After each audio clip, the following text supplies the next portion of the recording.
I never believed in love at first sight until I met Emily. We were both graduate students at Berkeley, she studying art curation, me chasing a degree in structural engineering. She wore combat boots under her thrifted sundresses and argued about postmodernism like it was a contact sport. Our first date was at a dive bar where she sketched the bartender on a napkin, her fingers smudged with charcoal. I kept that napkin for years, folded inside my copy of Infinite Jest, until the creases tore through the man's face, leaving only fragments. 12 years later, the fragments multiplied. Marriage softened her edges, but sharpened her ambitions. Emily traded her paint-stained overalls for tailored blazers, her laughter for calculated smiles at gallery openings. I didn't mind the late nights. Her passion for networking seemed harmless, even admirable. My own work consumed me. Bridges, skyscrapers, blueprints sprawled across our dining table like cryptic love letters to gravity. We became satellites orbiting separate suns, colliding only in the dark, our intimacy reduced to shared takeout and mumbled updates about mutual friends. The first crack appeared on a Tuesday. She'd forgotten our anniversary, arriving home at midnight with the scent of jasmine clinging to her collar, a perfume she never wore. Her explanation was airy, rehearsed, a donor event. You know how these things go. I nodded, swallowing the metallic taste of suspicion. But that night, I lay awake tracing the geometry of her breathing, counting the seconds between each exhale, as if rhythm could reveal truth.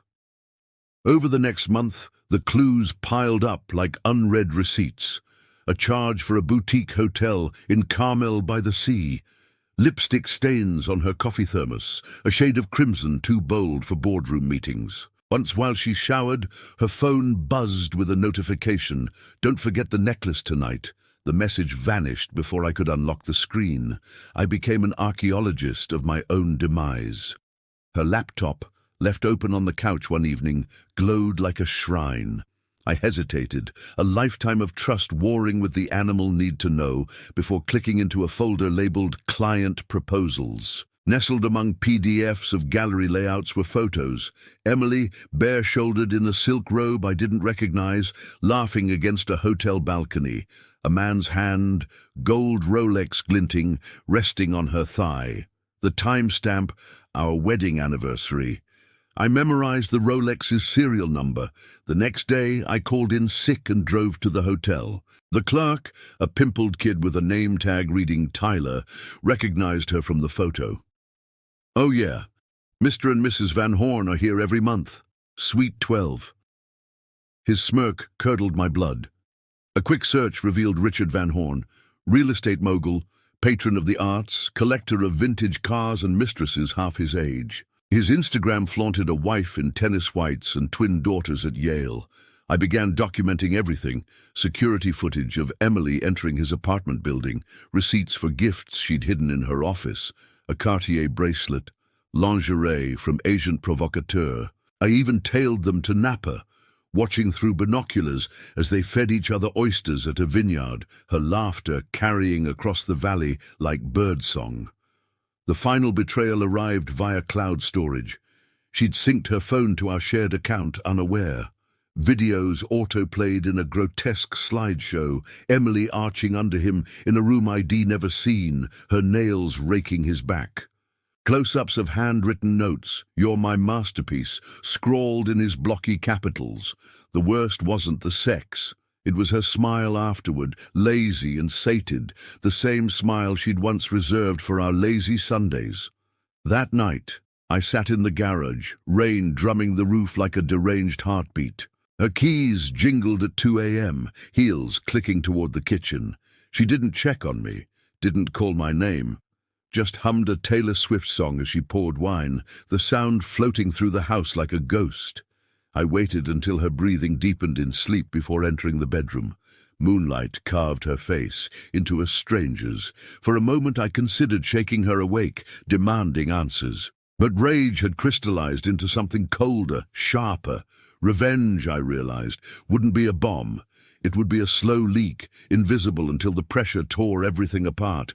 By dawn, I had a plan. Revenge, I learned, is not a blade but a blueprint. It requires patience, precision, and an understanding of load-bearing weaknesses. Emily's life was a structure of curated illusions. Her career, her reputation, her marriage, and I would make each beam splinter under its own weight. I started with her professional vanity. For months, I posed as Arthur Voss, a reclusive art critic with a cult following on a shadowy Substack. My essays dissected Emily's exhibitions with surgical praise, comparing her curation to Diaghilev's Ballet Russe, her eye to Peggy Guggenheim's. She devoured every word. I knew she'd screenshot my posts and send them to Richard with captions like, "See, I'm the real visionary here." Her ego became my collaborator. Next, I became Klaus Reinhardt, a Basel-based collector obsessed with authentic American narratives. Through encrypted emails, I offered to fund her upcoming show, Fractured Identities, on one condition: she include an anonymous artist I discovered. The artist's statement, which I ghostwrote, dripped with references to betrayal and duality. Emily bit. She always loved anything that smelled of prestige and martyrdom. The anonymous artist was Clara Nguyen, Emily's former classmate whose thesis she'd plagiarized a decade ago. Clara now worked at a Vietnamese nail salon in San Jose, her hands cracked from acetone, her canvases stacked beneath a leaky sink. I tracked her down, paid 6 months' rent for a studio, and supplied materials. Her work was raw, brutal, magnificent, oil paintings of faceless women clawing through mirrors. When I suggested she sign them E.M. Blythe, Emily's maiden name, Clara spat out her cigarette. "You're one sick fuck," she said, but she took the check. Meanwhile, Klaus demanded due diligence. I hired a private investigator, a grizzled ex-cop named Russo, to dig into Emily's artistic integrity. His report was a grenade. Photos of her leaving Richard's penthouse, receipts for pills she'd bought from a dealer in the Tenderloin, audio of her mocking donors as wallet-handed troglodytes. I leaked snippets to a gossip blogger who traded in art world bloodsport. By dawn, the hashtag #FraudulentFemme trended. Emily's panic was a quiet thing. She stopped wearing red, switched to loose black turtlenecks like a widow in rehearsal. Richard's name vanished from her lips. At home, she'd stare at her reflection in the kettle, tracing the lines around her mouth as if they'd appeared overnight. Once I found her burning a stack of letters in the fireplace, love notes maybe, or contracts. She didn't notice me watching. The final piece required poetry. I commissioned a glassblower to create 365 shards of mirrored glass, one for each day of our last year together. Each fragment was etched with a timestamp and GPS coordinate. The hotel in Carmel, Richard's apartment, the vineyard. The artist installed them in the gallery's central chamber, suspended on nearly invisible wires. When spotlights hit, the shards cast kaleidoscopic shadows, transforming the room into a hall of splintered selves. Emily called it a comment on digital fragmentation. She had no idea the coordinates were real. On opening night, I wore a suit she'd bought me for our 10th anniversary. The gallery pulsed with champagne and schadenfreude. Critics circled Clara's paintings, murmuring about rediscovered genius. Emily hovered near the mirrored installation, her smile brittle as sugar glass. When a reporter asked about the E.M. Blythe signature, she shrugged. The artist wishes to remain anonymous. Some truths are too fragile for labels. At 8:47 p.m., the screens flickered. A video played on loop, security footage of Emily and Richard entering Suite 12, her hand tucked in his back pocket. Then the donor list for Fractured Identities, with Richard's name highlighted in pulsing red. Finally, scans of her stolen thesis beside Clara's original sketches. The crowd froze, phones rising like a flock of startled crows. Emily backed into the mirrored chamber. A shard grazed her cheek, drawing a thread of blood. For a heartbeat, our eyes met through the prism of glass. She mouthed something, why? But the answer was already everywhere, refracted into infinity. I left as the first camera flash erupted. Revenge, when executed perfectly, leaves no fingerprints, only ghosts. Emily's unraveling was not a single event, but 1,000 paper cuts, each one leaching color from her carefully constructed persona. The morning after the gallery implosion, her name dominated headlines. "Curator or con artist?" blared Art Forum. The Van Horn affair, patronage or predation, trended on Twitter, accompanied by memes of her face photoshopped onto Dorian Gray's portrait. Richard, ever the pragmatist, released a statement painting her as an unstable temptress. His wife hosted a charity luncheon the same day, pearls gleaming like armor. Emily barricaded herself in the home we once shared, drawing curtains against paparazzi lenses. I watched through security camera feeds as she smashed her awards, rising star in curation, women in arts innovation, against the marble floors. Shards of acrylic trophies mixed with slashed canvases, a Jackson Pollock of disgrace. She stopped answering her agent's calls, stopped eating, except for handfuls of almonds eaten robotically over the sink. Her reflection became her enemy. She covered every mirror with black cloth, then tore them down in fits, screaming at the hollow-eyed stranger they revealed. I let the silence between us ferment. 3 weeks later, I mailed her a USB drive, no return address, containing every email, photo, and video from her affair. Included was a spreadsheet, dates, hotel costs, even the market value of gifts Richard had given her.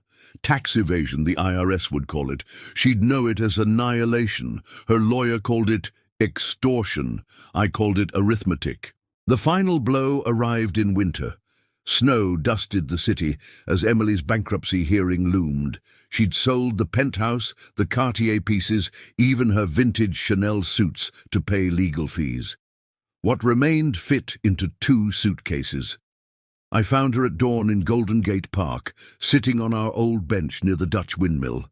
She wore sunglasses despite the gloom, her once vivid hair dull under a beanie. A half-empty bottle of Pinot Noir jutted from her purse.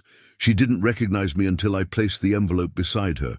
Inside, a ticket to Marseille and a key to a studio apartment ID rented under her name. No note, no demands, just an exit. For a moment her shoulders sagged, relief or surrender, I couldn't tell. Then she stood abruptly, wine bottle shattering against the bench. "You don't get to save me," she hissed to the empty air, though I'd already vanished into the fog. Months later, Claren Guyon's debut solo show sold out at Gagosian. Critics praised her searing authenticity. In the exhibition center stood the mirrored installation now titled 365 Days of Light. Viewers wept before it, unaware they were mourning a ghost. I visit sometimes, stand in the chamber's heart as shards spin lazily, casting prismatic scars on the walls. My favorite coordinate glows faintly, Suite 12 at the Carmel Hotel, its etched numbers catching the light like a scar. Last week I received a postcard from Marseille. No words, just a charcoal sketch of a woman standing at a cliff's edge, her back to the viewer. The paper smelled faintly of jasmine. I burned it in the same fireplace where she'd once purged her secrets. Watched the edges curl inward, blackening the woman's outline until she dissolved into ash. Some fractures never heal. They simply become the architecture you build upon.